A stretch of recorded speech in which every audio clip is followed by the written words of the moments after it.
എല്ലാവർക്കും നമസ്കാരം. 70കൾ മുതൽ കേരളത്തിലേക്ക് ഒഴുകി തുടങ്ങിയ ഗൾഫ് പണമാണ് കേരളത്തെ പച്ച പിടിപ്പിച്ച് തുടങ്ങിയതെങ്കിൽ ആ പച്ചപ്പ് ഉണങ്ങിത്തുടങ്ങുന്ന ലക്ഷണമാണ്. ഇന്ന് കേരളത്തിലെ ഒരുപാട് പ്രവാസികളുടെ വീടുകളിലേക്ക് അല്ലെങ്കിൽ അവരുടെ സുഹൃത്തുക്കളുടെ ഫോണുകളിലേക്കൊക്കെ സങ്കടകരമായ വാർത്തയുമായിട്ട് ഒരുപാട് പേര് വിളിക്കുന്നുണ്ട്. ഗൾഫിൽ നിന്ന് ജോലി പോകുന്ന ലക്ഷണമാണ്. നാട്ടിൽ വന്നിട്ട് ഇനി എന്ത് ചെയ്യാനാണെന്ന് ഒരു പിടുത്തവുമില്ല. ഗൾഫിൽ കഷ്ടപ്പെട്ട് ജോലിയെടുത്ത് കിട്ടുന്ന വരുമാനത്തെ മാത്രം ആശ്രയിച്ചുകൊണ്ട് വീട്ടിലെ ചെലവുകളൊക്കെ നടത്തുന്നവരും ഭവന വായ്പ എടുത്ത് വീട് പണിതവരും കുട്ടികളെ പഠിപ്പിക്കുന്നവരും ഒക്കെ ഉണ്ട്. ഇനി ഇതിനൊക്കെയുള്ള പണം എവിടെ നിന്ന് കണ്ടെത്തും? എല്ലാം ഇതുവരെ നടന്നത് ഗൾഫിലെ ജോലി എന്നുള്ളൊരൊറ്റ കാര്യത്തിലാണ്.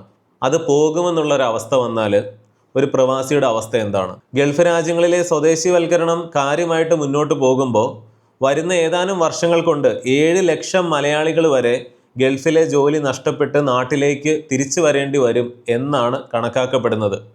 കേവലം 1 ലക്ഷം ഗൾഫ് മലയാളികളെങ്കിലും ജോലി നഷ്ടപ്പെട്ട് തിരിച്ചു വരികയാണെങ്കിൽ അത് കേരളത്തിൻ്റെ സമ്പദ്ഘടനയ്ക്ക് തന്നെ ഏൽപ്പിക്കുന്ന ആഘാതം വളരെ വലുതായിരിക്കുമെന്നിരിക്കെയാണ് ഇത്രയും ഭീകരമായ ഒരു കണക്ക് നമ്മൾ കേൾക്കുന്നത്. കേരളം മുന്നോട്ട് പോകുന്നത് തന്നെ NRI റെമിറ്റൻസ് മാത്രം അടിസ്ഥാനപ്പെടുത്തിയാണെങ്കിൽ ഇവരിൽ ലക്ഷക്കണക്കിന് മലയാളികൾ നാളെ തൊഴിൽ നഷ്ടപ്പെട്ട് കേരളത്തിലേക്ക് തിരിച്ചു വന്നാൽ മറ്റൊരു വെല്ലുവിളിയും കൂടെ ഉണ്ട്.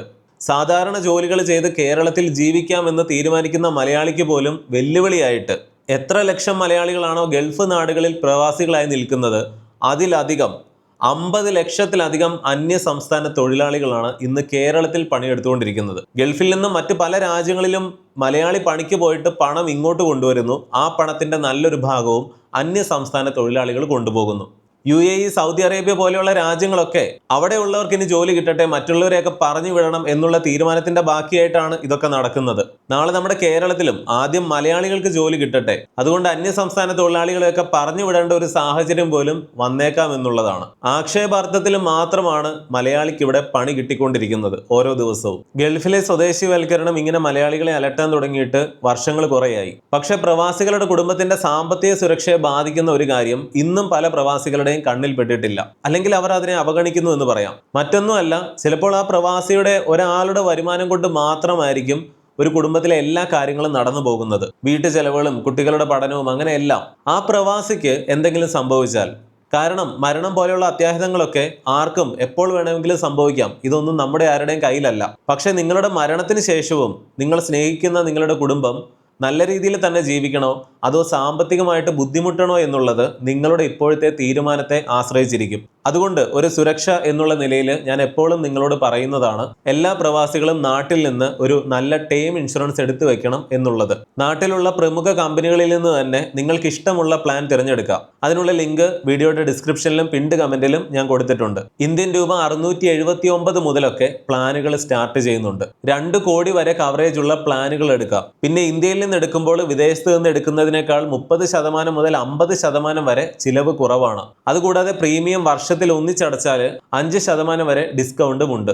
ഇനി ക്ലെയിമിന്റെ കാര്യത്തിലൊക്കെയാണ് പേടിയെങ്കിൽ അതിനൊക്കെ അവരുടെ ടോൾ ഫ്രീ നമ്പറിലേക്ക് വിളിച്ച് എംബസി അറ്റസ്റ്റ് ചെയ്ത ഡെത്ത് സർട്ടിഫിക്കറ്റ് തുടങ്ങിയ ഡോക്യുമെന്റ്സ് ഒക്കെ സബ്മിറ്റ് ചെയ്താൽ മതി. ബാക്കിയുള്ള കാര്യങ്ങളൊക്കെ ഇതിനുവേണ്ടി അവർ ഏർപ്പാടാക്കി തരുന്ന ഡെഡിക്കേറ്റഡ് റിലേഷൻഷിപ്പ് മാനേജർ നോക്കിക്കൊള്ളും. എളുപ്പത്തിൽ ക്ലെയിമിന്റെ കാര്യങ്ങളൊക്കെ നടക്കും. താല്പര്യമുള്ളവർക്ക് ഇപ്പോൾ തന്നെ വീഡിയോയുടെ ഡിസ്ക്രിപ്ഷനിലും പിൻഡ് കമന്റിലും കൊടുത്തിട്ടുള്ള ലിങ്ക് വഴി തന്നെ ചെക്ക് ചെയ്യാം. അല്ലെങ്കിൽ സ്ക്രീനിൽ കാണുന്ന ഈ QR കോഡ് സ്കാൻ ചെയ്താലും മതി. പിന്നെ പരമാവധി പ്രവാസി സുഹൃത്തുക്കൾക്ക് ഈ വിവരം ഷെയർ ചെയ്ത് കൊടുക്കുകയും ചെയ്യണം. നമുക്ക് വീഡിയോയിലേക്ക് തിരിച്ചു വരാം. ഗൾഫ് രാജ്യങ്ങളിൽ നേഴ്സുമാരായിട്ട് ജോലി ചെയ്യുന്നവരെയൊക്കെ നിങ്ങളൊന്ന് വിളിച്ചു നോക്കുക.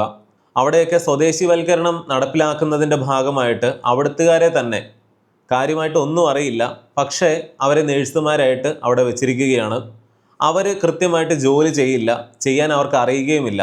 തോന്നുമ്പോൾ വരും, തോന്നുമ്പോൾ പോകും. അവരുടെ ജോലിയും കൂടെ ഈ മലയാളി നേഴ്സുമാർ എടുക്കേണ്ട അവസ്ഥയാണ്. എന്നാൽ അവരോട് ചോദിക്കാനോ അവർക്കെതിരെ പരാതിപ്പെടാനോ ഒന്നും ഇവർക്ക് പൊതുവെ സാധിക്കില്ല. കാരണം അവര് ആ രാജ്യങ്ങളിൽ പൗരത്വമുള്ളവരാണ്. പ്രവാസികൾ പണിതുയർത്തിയതാണ് ഗൾഫ് നാടുകൾ. അവരുടെ വിയർപ്പാണ് എന്ന് നമുക്കറിയാവുന്നതാണ്. പ്രധാനപ്പെട്ട മിഡിൽ ഈസ്റ്റ് രാജ്യങ്ങളെല്ലാം എടുക്കുക. അവിടെയുള്ള തൊഴിലാളികളിൽ, അവിടെ ജോലി ചെയ്യുന്നവരിൽ, അധ്വാനിക്കുന്നവരിൽ 80% മറ്റ് രാജ്യങ്ങളിൽ നിന്ന് വന്ന് ജോലി ചെയ്യുന്നവരാണ്. അതിൽ പ്രധാന ഭാഗത്ത് ഏറ്റവും കൂടുതൽ ഇന്ത്യക്കാരാണ് എന്ന് പറയാം. UAE എടുക്കുകയാണെങ്കിൽ അവിടെ 1 കോടി പോപ്പുലേഷൻ ഉണ്ടെങ്കിൽ അതിൽ 80 ലക്ഷവും മറ്റ് രാജ്യങ്ങളിൽ നിന്നുള്ളവരാണ്. അതിൽ തന്നെ പകുതിയും ഇന്ത്യക്കാരാണ്. അങ്ങനെയുള്ള ഇന്ത്യക്കാരിൽ 5-ൽ 1 മലയാളിയാണ്. അതായത് 10 ലക്ഷത്തിലധികം മലയാളികൾ UAE മാത്രം ജോലി ചെയ്യുന്നുണ്ട്. UAE പൗരത്വമുള്ളവർ അതിനേക്കാൾ കുറവാണ് എന്ന് കൂടി ഓർക്കണം. UAE 10 ലക്ഷത്തിലധികം മലയാളികളാണ് ഉള്ളതെങ്കിൽ സൗദി അറേബ്യയിൽ ഏകദേശം അതിൻ്റെ പകുതിയോളം ആളുകളുണ്ട്. ഖത്തർ, കുവൈറ്റ്, ഒമാൻ, ബഹ്റിൻ ഈ രാജ്യങ്ങളിലൊക്കെ ലക്ഷക്കണക്കിന് മലയാളികളാണ് ജോലി ചെയ്യുന്നത്. ഈ രാജ്യങ്ങളിലൊക്കെ തന്നെ സ്വദേശിവൽക്കരണം വലിയ രീതിയിൽ നടത്താൻ ശ്രമിച്ചുകൊണ്ടിരിക്കുകയാണ്. UAE അത് എമിറേറ്റൈസേഷൻ, അതുപോലെ സൗദി അറേബ്യയിൽ നിദാഖാത്ത്, ബഹ്റൈനൈസേഷൻ, ഒമാനൈസേഷൻ, കുവൈറ്റൈസേഷൻ, ഖത്തറൈസേഷൻ, ഇങ്ങനെ ഓരോ രാജ്യങ്ങളിലും ഓരോ പേരുകളിൽ. ഗൾഫ് രാജ്യങ്ങളിൽ 80%, 50 അല്ല 8.0 എന്നാണ് പറഞ്ഞത്, അത്രയും അധ്വാനിക്കുന്നവരും അല്ലെങ്കിൽ തൊഴിലാളികളെല്ലാം, അത് സാധാരണ ജോലികളാകട്ടെ വലിയ ജോലികളാകട്ടെ, ഭൂരിഭാഗവും ചെയ്യുന്ന മറ്റ് രാജ്യങ്ങളിൽ നിന്നുള്ളവരാണ്. സ്വദേശിവൽക്കരണം എന്ന് പറയുന്ന ഒറ്റ കാര്യം ഈ രാജ്യങ്ങളിൽ നടപ്പിലാക്കുന്നതിലൂടെ ഏകദേശം 10 മുതൽ 15% വരെ ആളുകൾക്ക് ഇപ്പോൾ തന്നെ വിവിധ മേഖലകളിൽ നിന്ന് ജോലി നഷ്ടപ്പെട്ടിട്ടുണ്ട് എന്നാണ് കണക്കാക്കുന്നത്. പ്രശ്നം ഗുരുതരം തന്നെയാണ്. നിദാഖാത്ത് പോലെ സൗദി അറേബ്യയിൽ നടത്തിയതൊക്കെ പരാജയപ്പെട്ടു, അല്ലെങ്കിൽ നേഴ്സുമാരെയൊക്കെ അവർ മാറ്റാൻ നോക്കിയിട്ട് അത് അത്ര സക്സസ് അല്ല എന്ന് കണ്ടു, അതുകൊണ്ട് ഇതൊന്നും നടപ്പില്ല എന്നൊക്കെ പറഞ്ഞാലും മെല്ലെ മെല്ലെ അവർ കാര്യങ്ങൾ നടത്തിക്കൊണ്ട് തന്നെയാണ് ഇരിക്കുന്നത്. മലയാളികൾ ഉൾപ്പെടെ ജോലി നഷ്ടപ്പെടുന്നവരുടെ എണ്ണം ഓരോ ദിവസവും കൂടിക്കൊണ്ടിരിക്കുകയാണ്. ഇവിടെ മനസ്സിലാക്കേണ്ട ഒരു കാര്യം, ഗൾഫ് രാജ്യങ്ങളിൽ ഇപ്പോൾ മലയാളികളാണെങ്കിലും ഒക്കെ അവിടെ പോയി ജോലി ചെയ്യുമ്പോൾ അതിൽ ഒരു 100-ൽ 60% അല്ലെങ്കിൽ അതിൽ കൂടുതലും സാധാരണ ജോലികൾ ചെയ്യുന്നവരാണ്. അവർ ഗൾഫിലാണ് എന്നേ ഉള്ളൂ, അത്ര വലിയ വരുമാനമൊന്നുമില്ല, സാധാരണ ജോലികളാണ് ചെയ്യുന്നത്. അല്ലെങ്കിൽ അവിടുത്തുകാർ ചെയ്യാൻ തയ്യാറല്ലാത്ത ജോലി, അല്ലെങ്കിൽ അവർക്ക് അവിടെ അത് ചെയ്യേണ്ട കാര്യമില്ല, അതിനേക്കാളും സുഖമായിട്ട് അവർക്ക് അവിടെ ജീവിക്കാം അവിടുത്തെ ഗവൺമെൻറ് നൽകുന്ന സഹായങ്ങളുണ്ടെങ്കിൽ. അതുകൊണ്ട് തന്നെ സാധാരണ ജോലികൾ ചെയ്യുന്നവരെ ഈ സ്വദേശിവൽക്കരണം വലിയ രീതിയിൽ ബാധിച്ചിട്ടില്ല.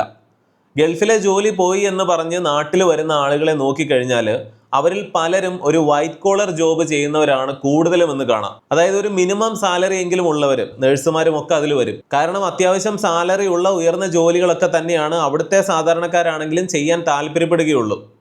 നമ്മുടെ കൂലിപ്പണി അല്ലെങ്കിൽ വെയിൽ കൊള്ളേണ്ട കാര്യങ്ങൾ, വളരെ സാധാരണമായ ജോലികൾ, ഇതൊന്നും ചെയ്യാൻ അവിടുത്തെ പൗരന്മാർക്ക് താല്പര്യമില്ലാത്തത് കൊണ്ടും അവർക്ക് അതിൻ്റെ ആവശ്യമില്ലാത്തത് കൊണ്ടും ഈ സ്വദേശിവൽക്കരണം എന്ന് പറയുന്നത് സാധാരണ ജോലിക്കാരെ ബാധിക്കുന്നില്ല. ഗൾഫിൽ പോയി നല്ല രീതിയിൽ സമ്പാദിക്കാൻ സാധ്യതയുള്ളവരെ തന്നെയാണ്, അല്ലെങ്കിൽ നന്നായി ഇത്രയും നാൾ സമ്പാദിച്ചിരുന്നവരെ തന്നെയാണ് അവരുടെ ജോലി നഷ്ടപ്പെടും എന്നുള്ള ഒരവസ്ഥയിലേക്ക് ഈ കാര്യങ്ങൾ കൊണ്ടുപോവുക.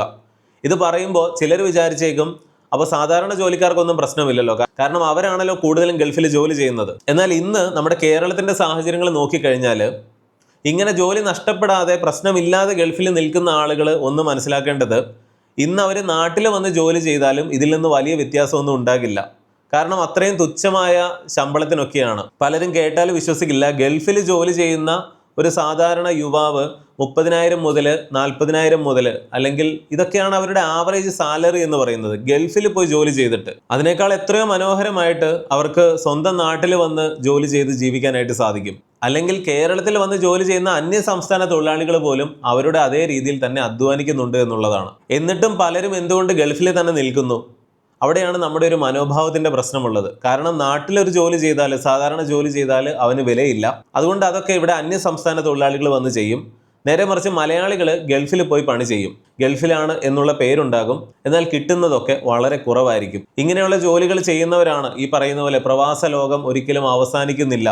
ആരോഗ്യം നശിച്ച് അല്ലെങ്കിൽ ജീവിതം തീർന്ന് ആയുസ് തീരാറാകുമ്പോഴേക്കും അവർ നാട്ടിലേക്ക് വരുന്നു. എന്നിട്ട് പലരും കറിവേപ്പില പോലെ വലിച്ചെറിയപ്പെടുന്നു. കാരണം ഇനി അയാളെ കൊണ്ട് വലിയ പ്രയോജനമില്ല. നമ്മൾ പണ്ടും പല വീഡിയോകളിലും പറഞ്ഞിട്ടുണ്ട്, ഗൾഫിലെന്നല്ല ഏത് രാജ്യത്താണെങ്കിലും അത്രയും പ്രയോജനം ഉണ്ടെങ്കിൽ മാത്രമേ പോയി നിൽക്കാവൂ. ഒരു മാസം മിനിമം 1 ലക്ഷം രൂപയെങ്കിലും നിങ്ങൾക്ക് ശമ്പളം കിട്ടുന്നില്ലെങ്കിൽ ഒരു കാരണവശാലും നമ്മുടെ നാട് വിട്ട് പുറത്തു പോകേണ്ട ഒരു കാര്യവുമില്ല. അങ്ങനെ പോയിട്ട് കാര്യമില്ല. അതുകൊണ്ടാണ്. എന്നാൽ ഈ സ്വദേശിവൽക്കരണത്തിൻ്റെ ഒക്കെ പശ്ചാത്തലത്തിൽ നടക്കുന്ന എന്താണ്? പ്രയോജനം ഉണ്ടായിട്ട് ഗൾഫിൽ പോയി നിൽക്കുന്നവരെ തന്നെയാണ് ഇതെല്ലാം ആദ്യം ബാധിക്കുക. സാധാരണ ജോലിക്കാരെ ബാധിക്കില്ല എന്നല്ല, അതിന് കുറച്ച് സമയമെടുക്കും. നഴ്സുമാർക്ക് പോലും ഇപ്പോൾ ഗൾഫിൽ വൻതോതിൽ സാധ്യതയില്ല എന്ന് പറയുന്നത് ഇതിൻ്റെയൊക്കെ പശ്ചാത്തലത്തിലാണ്. പിന്നെയും പല രാജ്യങ്ങളിലും ഇപ്പോൾ നഴ്സുമാരെ ആവശ്യമുണ്ട് എന്നൊക്കെ പറയുന്നത് എന്തുകൊണ്ടാണ്? ഒരുപാട് പേര് ഗൾഫിൽ ജോലി ഉണ്ടായിരുന്ന നഴ്സുമാർ യൂറോപ്പിലേക്ക് ചാടി. എന്നാൽ ഇപ്പോൾ സംഭവിക്കുന്നത് എന്താണ്? യൂറോപ്പിലേക്ക് തന്നെ പോയ ഒരുപാട് നഴ്സുമാരും അല്ലെങ്കിൽ മറ്റു പല നല്ല ജോലികളും ഒക്കെ ചെയ്തിരുന്നവരുമൊക്കെ ഗൾഫ് തന്നെയായിരുന്നു ഭേദം സേവ് ചെയ്യാനാണെങ്കിലും. അല്ലെങ്കിൽ ജീവിത ചെലവുകൾ വെച്ച് നോക്കിയാൽ യൂറോപ്പ് ഗൾഫിൻ്റെ അത്ര നല്ലതല്ല എന്ന് തോന്നുന്ന ചിലർ തിരിച്ച് വീണ്ടും ഗൾഫിലേക്ക് പോയി തുടങ്ങിയിട്ടുണ്ട്. കേരളത്തിൻ്റെ ഇന്നത്തെ സാഹചര്യം എന്താണെന്ന് നമുക്കറിയാം. ബിസിനസ്സുകളില്ല. ഉള്ള ബിസിനസ്സുകൾ തന്നെ കേരളം വിട്ട് ഓടുകയാണ്. ഇവിടെ അത് ചെയ്യാനുള്ള സാഹചര്യമില്ല. നീ ഉണ്ടെങ്കിൽ തന്നെ സമ്മതിക്കില്ല. ടൂറിസം പോലെ വലിയ സാധ്യതകൾ കേരളത്തിന്റെ മുൻപിൽ ഉണ്ടെങ്കിലും ഇതൊന്നും കാര്യക്ഷമമായിട്ട് നടപ്പിലാക്കാൻ പോകുന്ന ഉദ്യോഗസ്ഥരോ രാഷ്ട്രീയക്കാരോ ഒന്നും ഇവിടെ ഇല്ല. ഇടത് ഭരിച്ചാലും വലത് ഭരിച്ചാലും കട്ടുമുടിക്കുക, കൈയിട്ട് വാരുക എന്നുള്ളൊരു പോളിസി മാത്രമാണ് ഇവിടെ ഉള്ളത്. എന്നിട്ടും കേരളം മുന്നിട്ട് നിൽക്കുന്നത് NRI റെമിറ്റൻസ്, ഗൾഫ് പ്രവാസികൾ അയക്കുന്ന പണം എന്നുള്ളൊരു ഒറ്റ കാര്യം വെച്ചുകൊണ്ടാണ്. അതില്ലാതാകാൻ പോയാൽ, അതിൽ വലിയ കുറവ് വന്നാൽ, ലക്ഷക്കണക്കിന് ഗൾഫ് മലയാളികൾ തിരിച്ച് കേരളത്തിലേക്ക് വരാൻ തുടങ്ങിയാൽ പിന്നീട് എന്തായിരിക്കും കേരളത്തിന് സംഭവിക്കുക എന്നുള്ളത് പ്രവചനാതീതമാണ് എന്നുള്ളതാണ്. വളരെ മോശമായിരിക്കും ആ അവസ്ഥ. വറചട്ടിയിൽ നിന്ന് എരുതിയിലേക്ക് എന്ന് പറയുന്നത് പോലെ. ഇതിനും പുറമെയാണ് ബ്രെയിൻ ഡ്രെയിൻ. ഏറ്റവും കഴിവുള്ള പിള്ളേരുമൊക്കെ ഇന്ന് എല്ലാവരും കയറിപ്പോകുന്നുണ്ട് എന്ന് പറഞ്ഞാൽ പോലും ഏറ്റവും അധികം വിദ്യാഭ്യാസ യോഗ്യതകളും നമ്മുടെ നാടിന് വലിയ സംഭാവനകൾ നൽകാനും ഒക്കെ സാധ്യതയുണ്ടായിരുന്ന ലക്ഷക്കണക്കിന് യുവാക്കളാണ്, മിടുക്കന്മാരും മിടുക്കികളും ഒക്കെയാണ് യൂറോപ്യൻ രാജ്യങ്ങളിലേക്കും ഒക്കെ കയറിപ്പോകുന്നത്. പ്രത്യേകിച്ച് ഒരു മധ്യ കേരളത്തിലെ ജില്ലകളൊക്കെ തന്നെ ശൂന്യമായിക്കൊണ്ടിരിക്കുകയാണ്. ഇങ്ങനെ പല വിധത്തിലാണ് കേരളം പല പ്രശ്നങ്ങളെയും നേരിടുന്നത്. കണ്ണടച്ചിരുട്ടാക്കിയിട്ട് ഒരു കാര്യവുമില്ല. ഇവിടെ ഒന്നും ഒരു പ്രശ്നവും ഇല്ല എന്ന് പറയാനായിട്ട് സാധിക്കില്ല. വെള്ളം കയറി കയറി വരുന്നുണ്ട്. അവസാനം ശ്വാസം മുട്ടുമ്പോൾ അല്ലെങ്കിൽ മൂക്ക് വരെ എത്തുമ്പോൾ മാത്രമാണ് വെള്ളപ്പൊക്കം എന്ന് പറഞ്ഞ് നിലവിളിച്ചിട്ട് കാര്യമില്ല. ഇന്ന് പെരുമ്പാവൂർ പോലെയുള്ള സ്ഥലങ്ങളിൽ ചെന്ന് നോക്കുക. കേരളമാണോ എന്ന് നമുക്ക് സംശയം തോന്നും. അന്യ സംസ്ഥാന തൊഴിലാളികളുടെ നാടായി മാറിയിരിക്കുന്നു കേരളം എന്ന് തോന്നിപ്പോകും. പെരുമ്പാവൂരൊക്കെയുള്ള മലയാളി കുടുംബങ്ങൾ പോലും അവിടെ നിന്ന് കിട്ടുന്ന വിലയ്ക്ക് അത് വിറ്റൊഴിവാക്കാൻ നോക്കിയിട്ട്, ഇനി വിൽപ്പന നടന്നില്ലെങ്കിലും അതൊക്കെ ഉപേക്ഷിച്ചിട്ട് കേരളത്തിലെ മറ്റ് സ്ഥലങ്ങളിലേക്ക് അവർ മാറുകയാണ്.